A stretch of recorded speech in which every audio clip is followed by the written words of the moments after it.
नमस्कार साथीहरू, सन्चै हुनुहुन्छ, आरामै हुनुहुन्छ होला। आज म आफ्नो सुरुवात यहाँबाट गाजरको सेवनबाट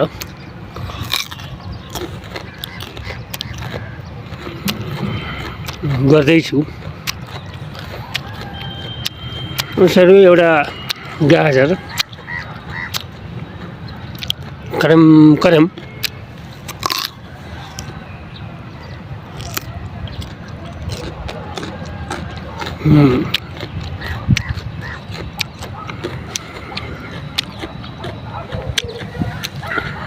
हामीले खायौँ भने गाजरले हामीलाई साथीहरू धेरै किसिमको तत्त्वहरू गाजरबाट प्राप्त गर्न सकिन्छ। गाजरलाई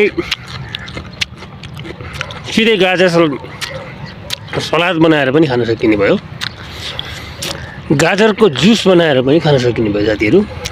र गाजरको हलुवा पनि असाध्यै चलेको मिठो कुराहरू हो। गाजरको हलुवा बनाएर पनि खान सकियो।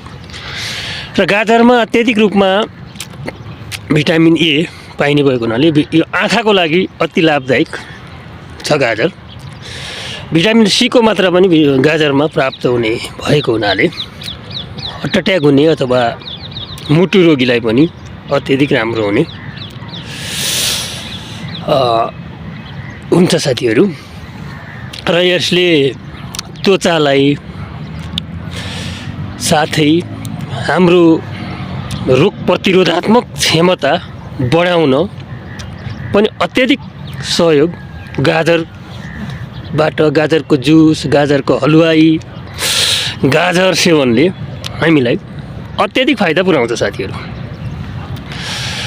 नियमित रूपमा अथवा हामीले गाजरलाई सेवन गऱ्यौँ भने हाम्रो स्वास्थ्यको लागि, अहिले आँखाको लागि, मुटुको लागि, त्वचाको लागि, शक्तिवर्धक तत्त्व बढाउनको लागि पनि असाध्यै लाभदायक र साथै पाचन तन्त्रलाई अत्यधिक सक्रिय बनाउँछ। गाजरले, गाजरको जुसले, गाजरको हलुवाईले पाचनलाई पनि अत्यधिक फाइदा पुर्याउँछ साथीहरू। सम्भव भएसम्म जुस, गाजरको हलुवाई अथवा यसरी प्रत्यक्ष रूपमा सफा गरेर बारीमा फलेकै अवस्थामा अथवा सफा तरिकाले सफाइ गरेर चट्ट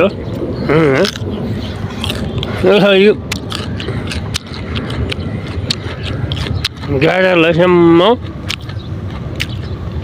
सेवन गरियो भने पनि हामीहरूको स्वास्थ्यलाई अत्यधिक फाइदा पनि हुने, यसबाट पाइने तत्त्वहरू शरीरले प्राप्त पनि गर्ने र विभिन्न यो गाजरबाट प्राप्त हुने तत्त्वहरू हामीले हाम्रो शरीरमा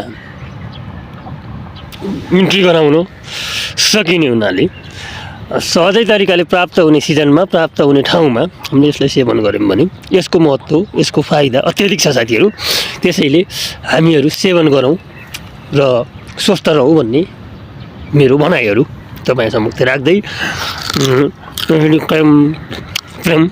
गाजर खाएर मन खुस, दिल खुस बनाउँदैछु साथीहरू। अहिलेको यो अवस्थामा यहाँहरूलाई पनि यसरी नै सेवन गरी स्वास्थ्यको लाभ उठाउन अनुरोध गर्दै, जहाँ रहनुहुन्छ स्वस्थ रहनुहोस्, मस्त रहनुहोस्, व्यस्त रहनुहोस् र सम्झिँदै पनि गर्नुहोस् र यसो कनेक्सनमा आइ पनि राख्नुहोस् भन्दै मेरा केही भनाइहरू अहिलेलाई यहीँ बिट मार्दै तपाईँहरूसँग छुट्छु। जय होस्।